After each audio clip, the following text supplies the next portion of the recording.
This podcast, Strange, Rare, and Peculiar, is for kind of those in the know about homeopathy, deepening your knowledge, bringing you more information about what you need to know and maybe what you can leave aside about homeopathy. Homeo what? Homeo what?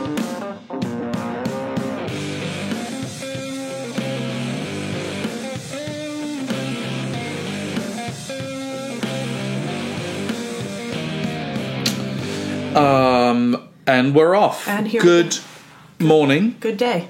Good day. Good day. Good day. evening. Good day, sir. And good afternoon. And well morrow to you, Mum. What's that? While morrow.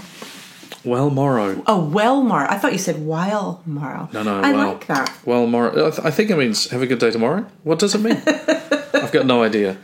Anywho, Sounds that doesn't Irish. matter. We have an anniversary. Do you know what it is? No, what is it? Well, yes, it is Hanuman's birthday week.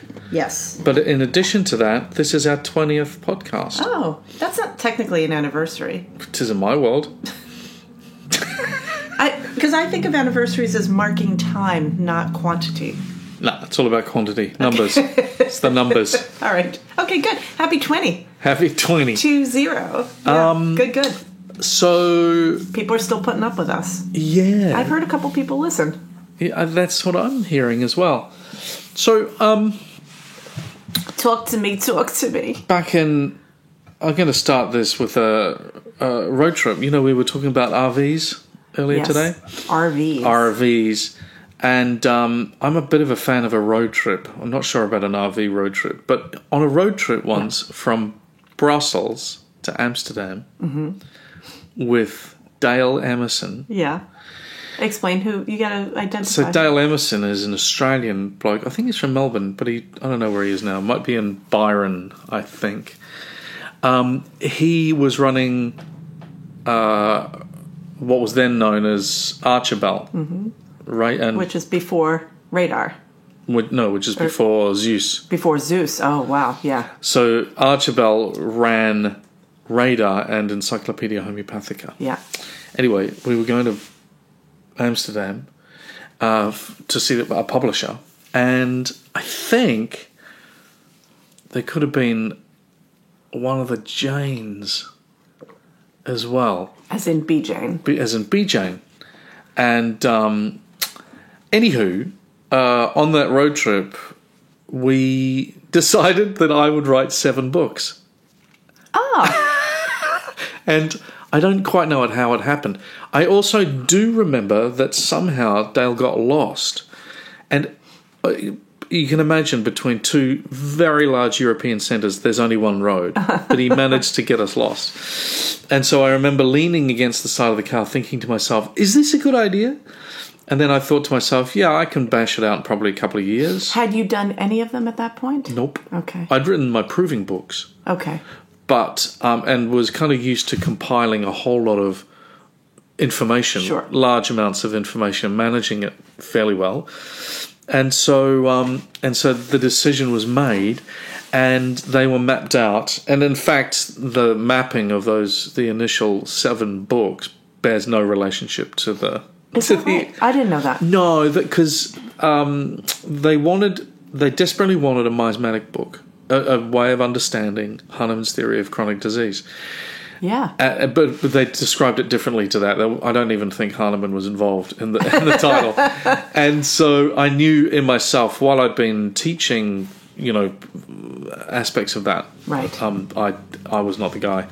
And so, that one became case management and blah, blah, blah, blah, blah. Right. So anyway, the first one off the rank was case taking. Yep. And I said about it, and soon afterwards, I started collating all the information because the road trip, the conversation was, how difficult is it for students? So I was responsible for the homeopathy department at Endeavour, and a college in Australia. Yeah, and I was consistently thinking that there is no contemporary source of information for these learners that are getting a bachelor's degree, right? Because all the old textbooks are 100 years old, and no one on staff understood that. And so I was thinking to myself, well, where are the modern books? Okay, well, let's use Murphy. Well, let's not. Yeah. Or let's use... Well, because they're not textbooks. Nobody has written... I mean, you could argue that Luc de Schepper's book, The Revisiting Hahnemann, is probably the closest. I would agree with that, actually.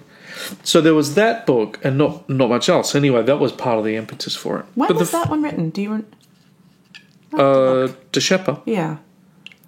90s? Early 2000s, I'm going to say. Yeah.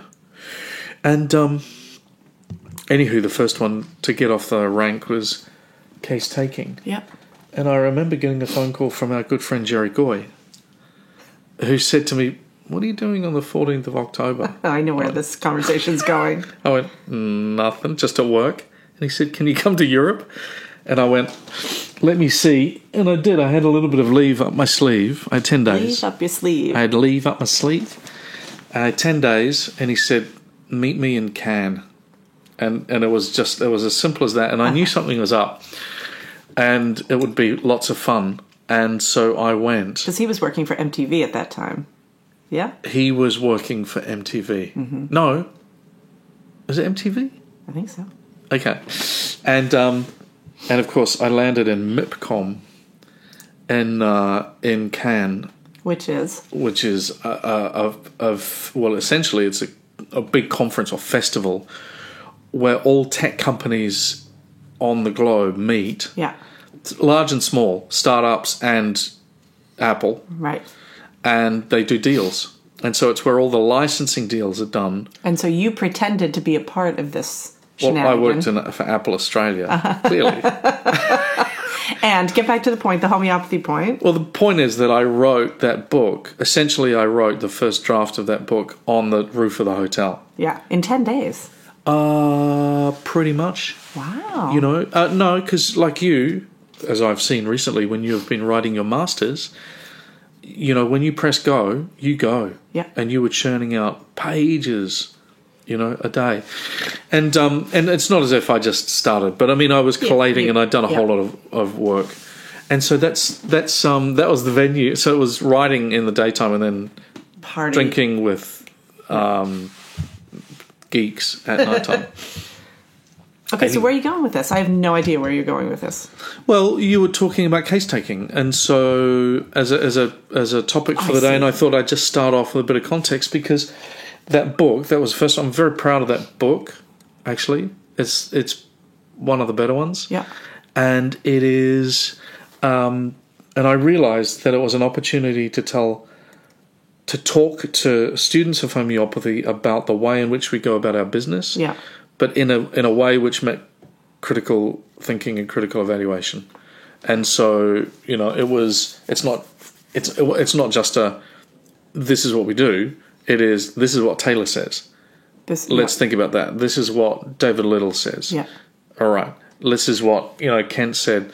And of course, these are the directors from Hahnemann, going right back to the very beginning. Which I think one of the reasons why I love that book is because it is...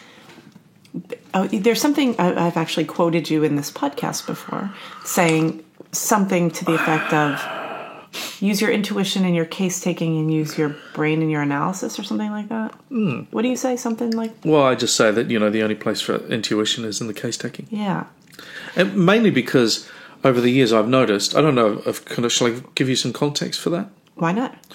So I remember thinking about that reflecting after a follow-up. No, after a first consultation. Yeah.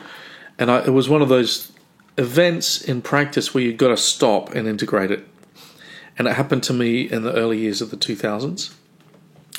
And I was treating this guy. He was a lawyer. I reckon he's probably about 57. Old bloke. Old bloke. Same age as me. No, you're not quite yet. You have a few months to go. Anyway. Really? Yeah. Okay. So, treating this old lawyer, and he had a problem. His actual problem was that his newly wedded wife was not pregnant. And actually, at the heart of it, that was the problem. The challenge was he was unable to maintain and sustain an erection. And the information around that was that he'd gone to see the physician who'd given him injections of testosterone, which is actually quite a strange and poorly into his bloodstream. And since he'd had his injections of testosterone and his libido was not the problem, he had a prostate the size of a grapefruit. Oh, wow. And so the immediate problem was that he was dribbling by drops at night. So he was going to waking up, that awful thing that men have to deal with. It's probably the only thing, really, compared to women. But he wakes up, he's got to pee, you're standing there or sitting there, nothing happens, you go back to bed, you've got to go back to the loo, you can't get back to sleep, it's evil. And one drop would roll down his willy. Can I say that on a podcast? I mean, it's fine. I'm sorry. So, what about that thing that I said about Hahnemann the other day? About that question, why did he leave Sibiu? Oh my gosh. Okay, wait, we're not going to get distracted. Okay. Come back to the willy.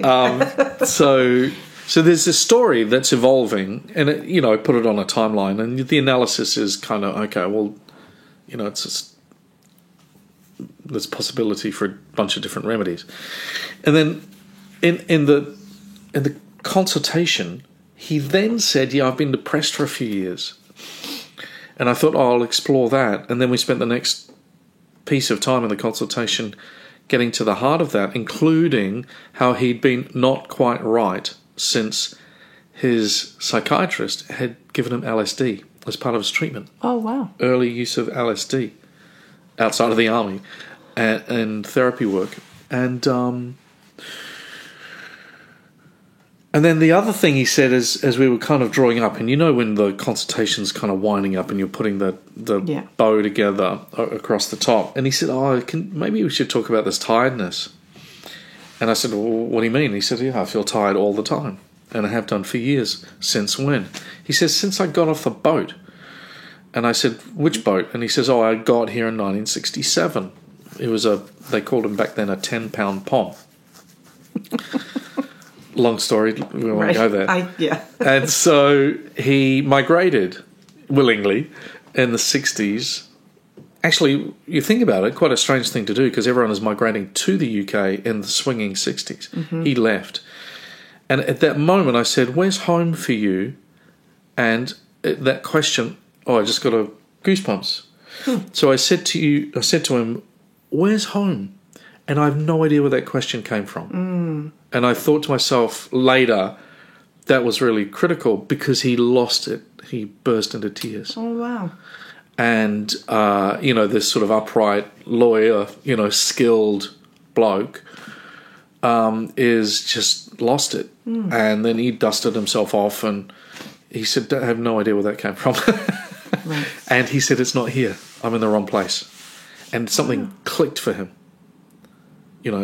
Wow. Wow. I'm in the wrong place. So what'd you do with that information? Or am I taking this astray? No, you're not, because then I've got a dilemma. Am I using a large totality, which includes loss of home sickness rubrics, and all the rest of it? Right. Am I including I'm miserable, depressed, and having some weird dreams because of my psychiatric treatment?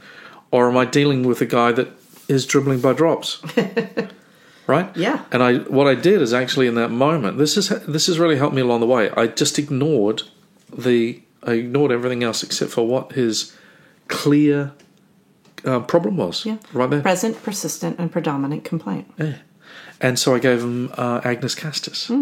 And in 3 weeks, unbelievable. He said the first thing that happened is I started to sleep, and I knew I was getting better because I wasn't being woken up, which meant that I wasn't peeing. Right. So then he described his urinary stream in graphic detail, which is impressive. When it's hitting the porcelain. Right. Bang, and then his wife's pregnant. And at the end of the day, it's just a really, really happy story. But the part of it that is around the intuition was, where on earth did that question come from? It's not a question you would ask most people in a consultation. It's not on the form. Where's home? Well, especially not to use, sort of a gender bias, but a male-male conversation. Sure. Typically there's more of the, kind of stay in your lane, don't hit the feelings unless you absolutely have to. So you came from a place where You don't know where it came from. Yeah. And then his response, he didn't know where it came from. You were in the zone, connecting with another human. And I think it's funny because, of course, as these podcasts tend to go, this was not exactly where we had intended to go. Although I do have my organon on my lap, which does make for a nice place to hold my coffee.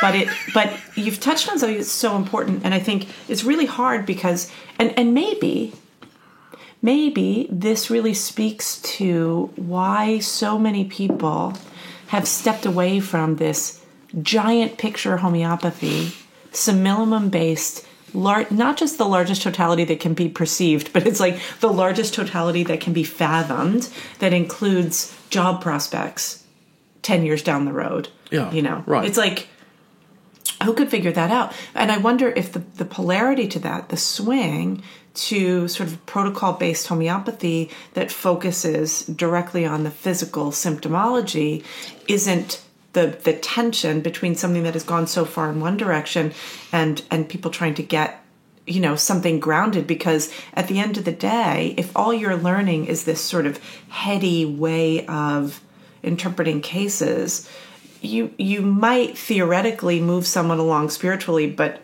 you've got a medicine that is designed to work with the physical body as well. I mean, it addresses matter as, you know, the transmutation of matter as well as the, you know, this sort of lofty concept. Yeah. Yeah. Which, thank you for that. I'm really. That's why I say that. Yeah. Because I've had a number of times in my career where I have no idea in the consultation, eyeballing someone, Yeah. how we got to a place. Totally. And I completely trust it. I totally trust it. That's about the inner development of the practitioner, isn't it? Yeah, Because, I think that's, I mean, in a way, I'd say, you know, not to be wanky, egotistical, okay, but it's that's the part where that's unconscious competence. Yeah. You know, that's kind of... I don't think that's wanky egotistical. I think that's aspirational. Right. And we don't always do it. I mean, and, you know... It's really hard to teach.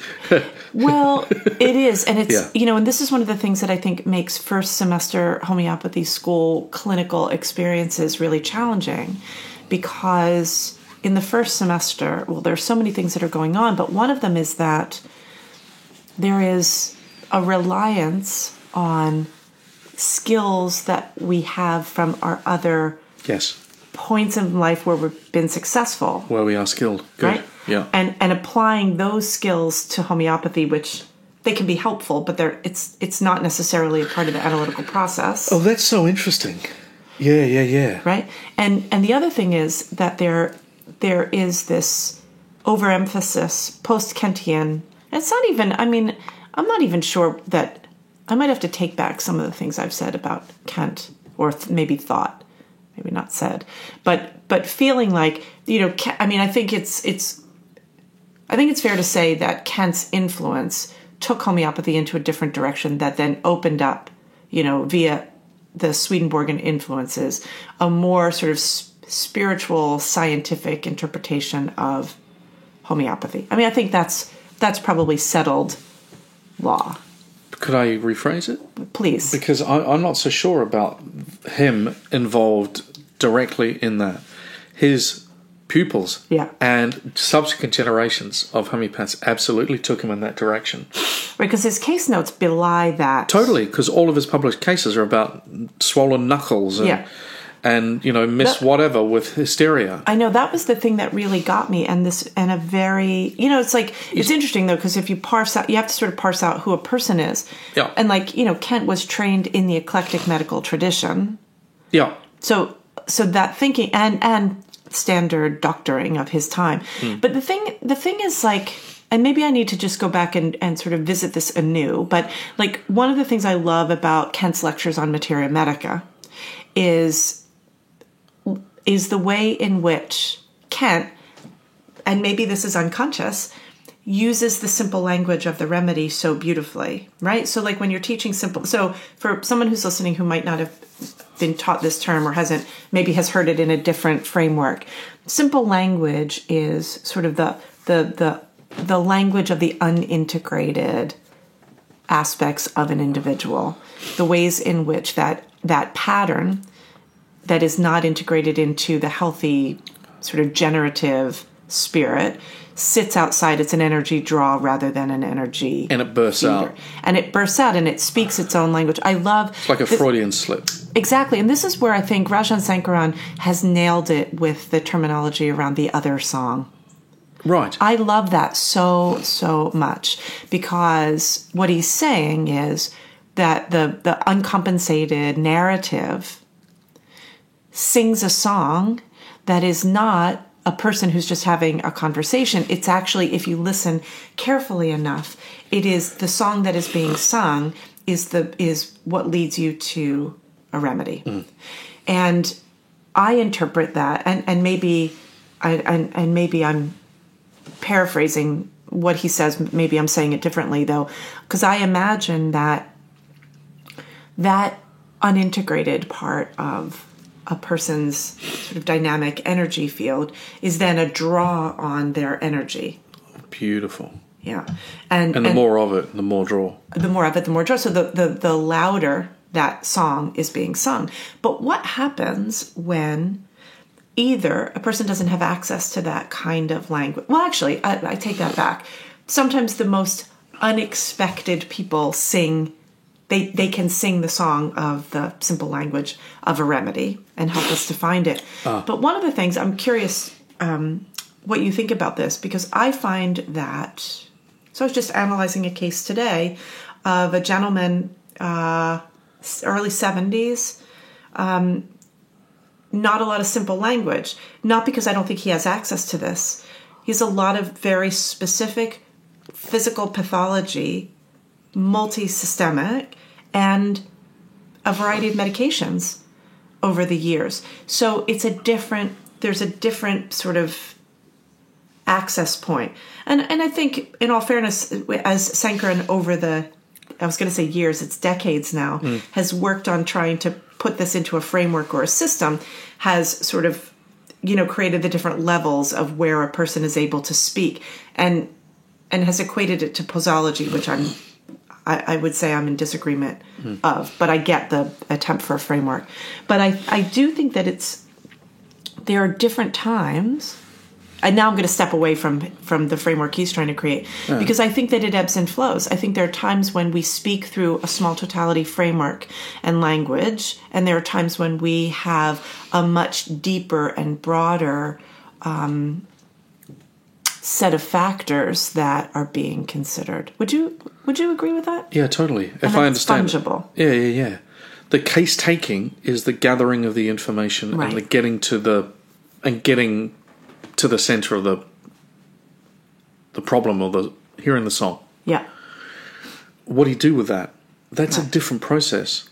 And it's not, I don't think it's articulated well that the getting the information is totally different from then the cognitive work, right, that occurs with the case analysis. Now, what are we going to do with this? Yeah. The understanding of it, the making meaning of it. Yeah.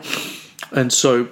Oh my God, did you ever have it happen? Sorry, I'm totally interrupting, but you just made me think of something. You have a beautifully taken case. And this happens a lot, like in a teaching clinic, right? Because it's, for those who aren't familiar with the way that our, sort of our clinical lives work at AHE's teaching clinic. I mean, we teach 600 hours of chronic clinic a year, and which is mostly us, and then Kelly as the third clinic teacher. But so you see tons and tons of cases, and you work them through with students, and you have these moments, right, where you go, okay, oh my gosh, a beautifully taken case, and then you can pull all the threads together to create an English lit fantasy case analysis. It's so amazing, and then you're like, okay, what am I going to do with it though? Oh, you know what I mean? There's no resolution. There's no remedy that comes out. Or either you can't find the remedy, or you get this incredible case, and you see students who are really sharp, and they go, oh, this is a case about, incomplete efforts, and you could see it in the mental and the emotional and the physical and and you go, okay, and they have a visible goiter, and and they're exophthalmic, and the thyroid remedies don't, that you're looking at, you can't address that because they've got a broken organ, and this is more of a Compton Burnett kind of a prescription. Do you know what I'm saying? Yeah. And this idea that you can have two totalities evident at the same time, and sometimes a really skilled homeopath who has access to sort of this largest totality capacity can miss the simplest pathological prescription. Yeah, got it. Do you know what I'm saying? Yeah. Even though you've got a great case. Or the other thing is sometimes you hear the song and you're like, I don't know what this is. Right. So I'm getting much better at that one. Yeah. I know. I usually know at the end of a consultation if I know this remedy or not. Right. And in which case, I kind of call you. or then I say, let's call somebody else, right? Right. So one of the things that I say in my teaching quite a bit is that there are 3 different levels of learning homeopathy, and they sort of go along with that framework of, unconscious incompetence and so forth. But the first phase of learning homeopathy, it's like the first half of the first semester is mind-blowing because you learn a handful of remedies, and then you can take everybody in your life and put them into a slot. Yeah. And it's really satisfying. Oh my God. This guy, Ian Watson, describes it really beautifully when I was a student, so 1,000 years ago. He just said, those incredible results you get from your 12 remedy kit. Right, exactly. But it's really true, right? And you change the world. Beginner's luck changes the world. And Yeah. it's so satisfying. The analogy I always use, it's like, and this doesn't really count if you have your own washing machine, but I think about living in New York City, not having a laundry machine, and having 2 kids who played sports and needed clean clothes, right? So that feeling. Who needs a new towel every time they have a shower? Every time they have a shower. So the feeling when you go out and you do the laundry, like this only happens, I think, if you go to the laundromat. It's a very particular thing that city dwellers will understand. You go to the laundry place, you do all the wash, you fold it up, and you bring it home. This feeling of like an exhale, the satisfaction of everything is in order. Yeah. I love that. I remember watching you, participating with you, but mainly watching you in that process. I loved it. You totally did. Oh, excuse me. Oh, gosh. That was a talk and a burp at the same time. That's disgusting. It is, actually. Are we going to edit that out is the question? I don't think so. It's just your body. It is my body. I learned a lot about you. My neuroses, my OCD. No, because it's not. But it's about seeking. It's about seeking order. Yeah. And in that, wow. But there was a way to fold everything. I just used to step back. Living in a small New York City space, right? You've got a place for everything in its place, and something. The towels had to fit exactly in the space. Anyway, and the napkins. And they get folded differently. The napkins get folded. And then the off-size tea towels. Okay. Anyway, let's move on from that. But that analogy. And the small hand towels. Okay. Oh my gosh. You have a flush. I love that. No, but the thing is that analogy of everything in its place, in the beginning of the study of homeopathy, it's like the angels are singing, oh, my husband is a sulfur, my sister is a pulsatilla, and everybody is something, and everybody becomes like, they're like zealots about it. It's amazing. And everything fits into its rightful compartment, or its towel is folded in the linen closet so perfectly. Right? With a little sprig of lavender. Ooh. Okay. And a mothball. So, ew. Gross. Anyway, so that's the first phase of learning, is as if you sort of have it's unconscious incompetence. But it's so incredibly satisfying. Right. Right? So the second phase of learning homeopathy is the recognition that I don't know this pattern. Yep. Because you have to let go of the comfort that comes from what you already know and step into this other zone. And in a way, it's, I don't know this pattern, but in another way, it's also, I don't know how to interpret this totality. Is there a way that we can do better at guiding people through that process? Because I think it's kind of a critical point, isn't it? Well, we can always do better, right? You can always do better at anything. Says the eternal student. But I think it's an internal process. It's internal tension. Yeah. And I think everybody experiences the pain of it in their own way, of letting go of certainty. You hit this at the end of like semester 1, where the really smart students get all worked up because they're grappling with uncertainty. Yeah. And you've got to let go and have this trust. And whether the trust is, I mean, I never want to say trust in, like, trust me, I know. I mean, that's a fallacy, right? But trusting a process, I think, Yeah. and that there are enough people that guide you through a process who have been through it before. But that phase 2, I think, is like you can get really like destabilized in there until you get to phase 3, which is I know how to figure out the problem, or I know how to find the remedy, even if it is making phone calls, right? Because, those of us who have been around the block a couple of times, we know the people who are the proving junkies or the materia medica junkies who know the weird, things of a new remedy where you go, I just haven't seen this pattern before. But I know that all the patterns that I recognize, it like doesn't fit, right? Does that make sense? Before I move on, I had a question for you. It makes perfect sense. Yeah. Yeah. Because I think that's the place in case analysis that can become really difficult. And I think that students or even practitioners who never make a clean who never surrender to phase 2 of I don't know and trust that phase 3 comes from a deeper learning of homeopathy, they leave to do other things, or they think that they're going to find a shortcut, or somebody's going to teach them an analytical process that removes all of that uncertainty, and it might even remove 80% or 95% of the remedies available to us, which you could miss out on one of the best, healing moments for someone. Yeah. Right? You got a question in that? My question is, who said, this is going back, around if when we didn't have lots of remedies in the materia medica, we would zigzag and we would, is it in the proof, Lippi says it, is it about apis? Lippi said it in a conference proceeding in the 60s. 1860s. Yeah. About which? That's the only 60s. Right. Hello. That's really Say funny. the children of the 1960s. He said it to, and I think Herring is there. It's a good quote. Someone talking, it's a third person. Yeah. Talking about a great case they had the other day because they'd read the proving of apis and what would we have done? Yes. What would we have done without apis? And he says Lippi we would have said, given. But I mean, I can imagine Lippi looking up for this cup of tea saying, you idiot, we would have given sulfur and then probably pulsatilla and we would have zigzagged our way to cure. Yeah. As we always do. That's what you're...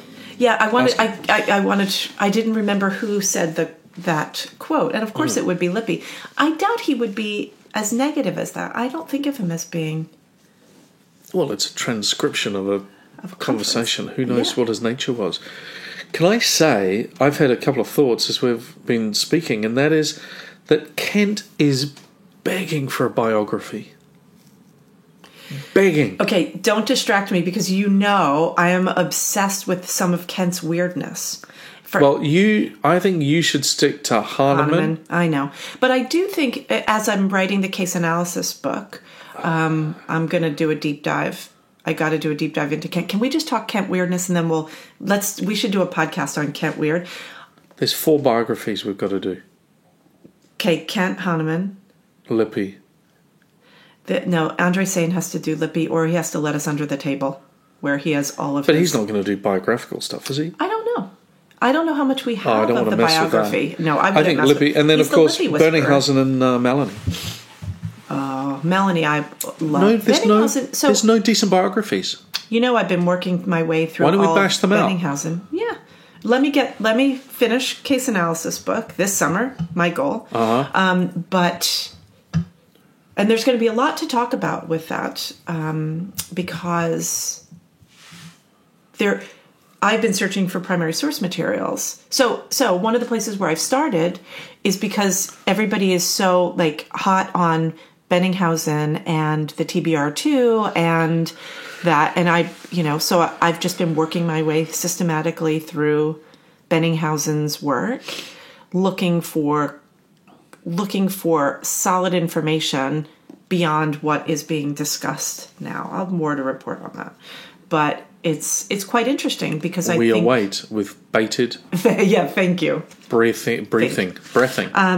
I've got a, in my post thesis submission, recalibration of priorities. I now have 4 projects happening, and I need to determine how to focus on one of them deeply. But it's fun because in doing the research for the case analysis book, it is an opportunity to go through all this stuff. Anyway, let's go back to Kent for a second, because Kent's weird. I think we could do just a whole podcast on Kent's weird. Let's do that. Let's not talk about it now. Can we just talk about one? Or the edited highlights. Go.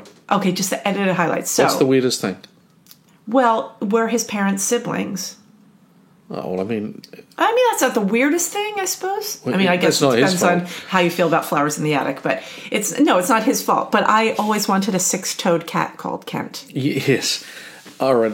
Well, there is evidence that his parents were brother and sister, but it's evidence on a death certificate. Exactly. And and frankly, when I think about it, if I was upset at my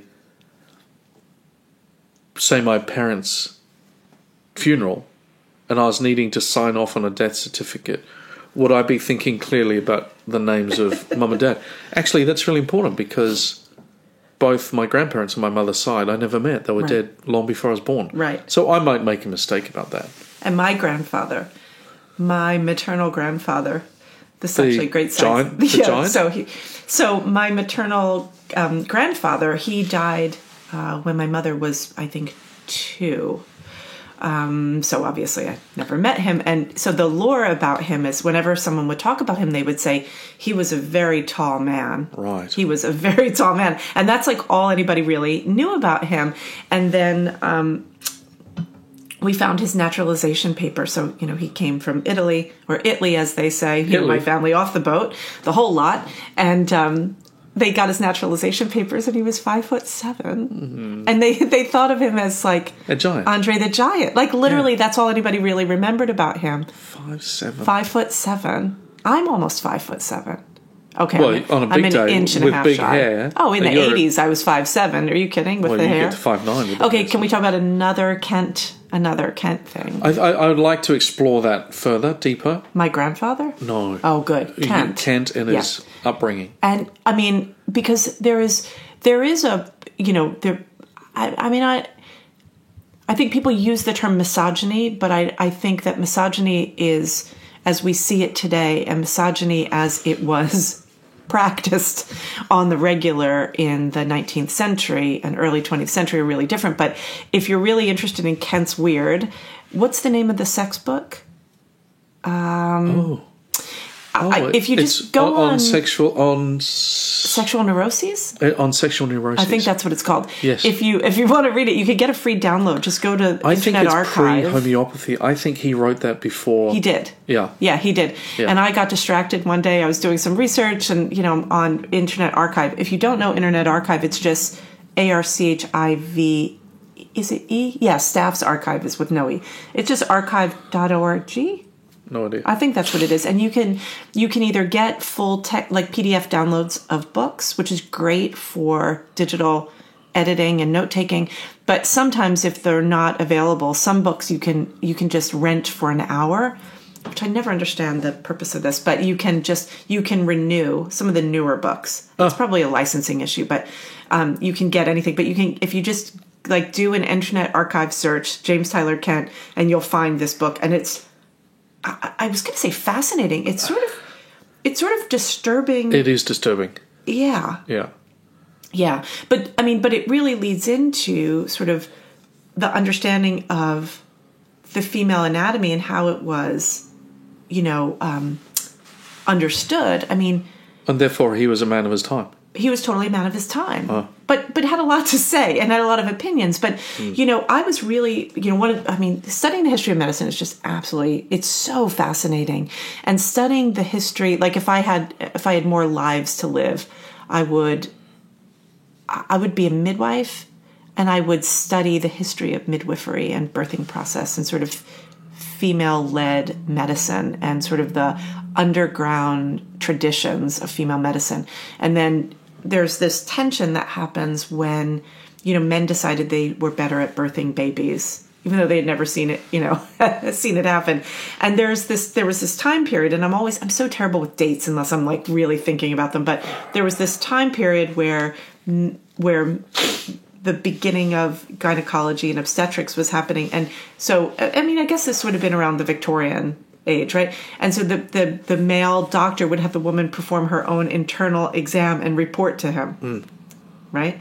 So anyway, so Kent, as a product of his time, he would have been, he was a product of that. But the sexual neuroses part, hysteria, the whole idea that the uterus, unbelievable, right? So the root word for the Latin term for uterus is the same, like hysterectomy, hysteria, right? And so the uterus was thought to move around the body, causing problems within women, and yeah.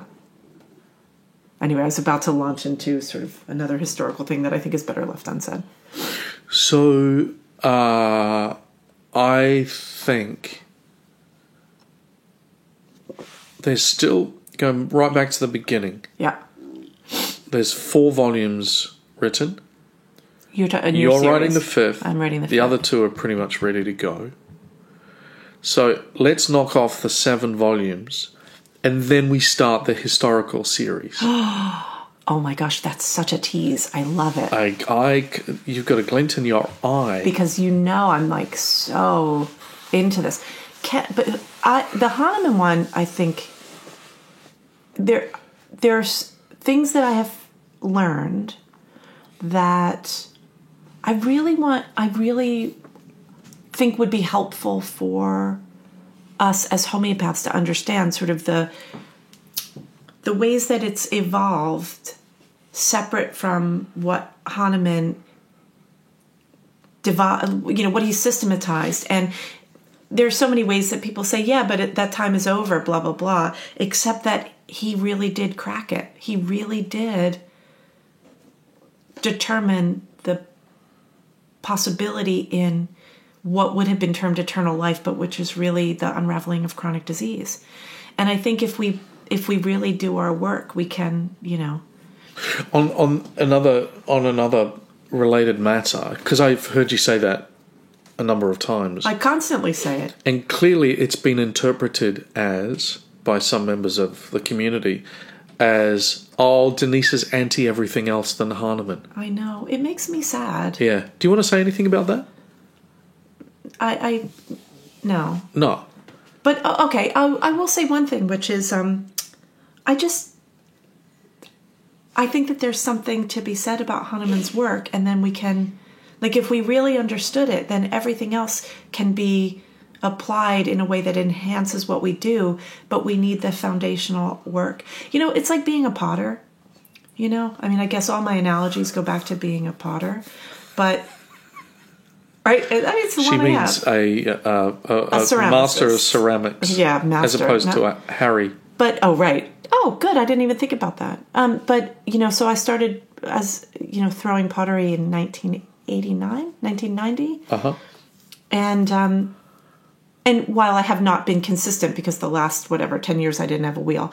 But it's I think it's one of the most humbling crafts, and it's ancient, and there are so many ways that you can go from the basics to something functional or something ornamental or whatever. But at the end of the day, there are basic things you must understand. Where does the clay come from? What constituents of the clay are going to impact the firing temperature? I'm working with a brand new clay that I just learned I cannot use glazes with zinc or it's going to blow up in the kiln. So there are all these. What? Yeah. Yeah, I'm on it. Don't worry. I'm not going to blow up. Now I'm interested. I know, right? Because the explosions in the kiln could really be costly. Yeah, I'm invested in that. But there is a way in which understanding these foundational basics, and you could say, well, okay, so the cavemen were, doing whatever, and I can be a production potter, and I can just use my extruder, and then I can throw it on a mold, and I can, fire it in this way. But at the end of the day, it's they're basic parameters that are around, the 4 elements, their integration with one another, and chemistry, in order to be able to do this in the 21st century where, I've got a kiln that fires to 2,000 degrees and I need to be able to make sure that I'm not blowing it up. It's the same way that, looking at homeopathic remedies, we should understand where they come from because we are working with people's health and they are powerful remedies. So I guess what I'm saying is I'm just trying to get us to have a community dialogue built around respect for this incredible modality. And I think if we all stop worrying about somebody coming to steal our cheese, we can then start to look at what each other has learned, but to really look at the basics of what we do. And then you can look at every offshoot for the beauty that it's brought to what we do. It's really interesting because at the end of the day, I'm not sure that it's... I mean, I think you're right about the stealing of the cheese. That's quite an image, that one. Thank you. It's probably because I'm starving. But I also... And I want cheese. Do you? No. I am also of the opinion that when people have a bad time in our clinics, they don't come back. And so... Wait, when people have... Do you mean students? No. Oh, you mean a client? When a client has an unfortunate or no outcome in a clinical situation, they don't come back. For me, that 5% of folks that I see once, right. They don't come back. They'll go somewhere else. They go to the naturopath, the osteopath, or another homeopath, or a different style of homeopath. Right. And I also think that somehow, at the heart of it, the dramas that we are seeing as a consequence of some other styles of prescribing of homeopathy that we've talked about at other times are not fully known by the people that are prescribing. Oh my gosh, that's such a good point. So in other words, if I'm understanding you correctly, you're saying that every one of us as a homeopath will have cases for which there's not, a great outcome. It's like anything. Yeah. And then those clients go somewhere else. And that because of the situation we're in with with the teaching clinic and with busy practices and with a net that we work within a network, right, where we're sharing these experiences, it's kind of the canary in the coal mine for some of these sort of newer interpretations of homeopathy that are producing outcomes that we're seeing as actually being... Can I give you an example? Deleterious, yeah. So when I was... I forgot when I was in India. When did I go to India? Whenever it was, 2000, maybe 11 or something like that.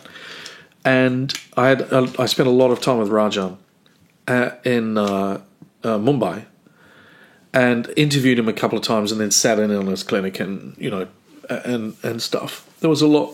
We spent quite a bit of time.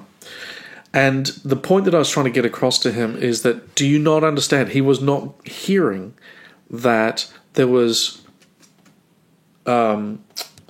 collateral damage as a consequence of students that he taught doing sensation method, right? At the time. Before they had the foundational basics of understanding what they were doing with homeopathy. Exactly. Right. And so, for me as running a department of homeopathy, and I'm in that mix all the time, it's the only issue. Yeah. Oh my God, it's so huge and we've got to fix it and all the rest of it. And when I was speaking to Rajan and contextualizing it, he says, no, that doesn't happen. And over a period of time, I don't know that he's, he fully grokked it, but I described to him the consequence of, the 5%, maybe the 5% of his clients that went somewhere else, and definitely the 5 or 10 or 50% of clients that were going elsewhere because of the consequences of poorly conducted sensation methods. So I think, and we need to go back because there are going to be a lot of people, well, I don't know how many people are listening, but there will be people listening that won't understand what happened back at the turn of the 20th into the 20th century. 21st century. My God. I really do need times. I know, I am. I live in Victorian times. No, but when Rajan first...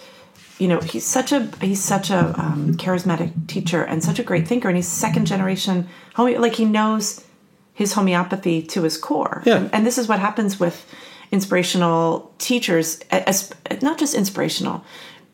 The great thinkers take what exists and they try to take it to the next step, because that's what happens. Like you achieve some level of mastery and you want to experiment with something else. And it was pretty amazing. I mean, the very beginning of that cycle of new learning was exciting. I mean, I definitely spent some time following him around and loving what I learned. And then and then it became like a thing. And then it became sort of almost a cult phenomenon.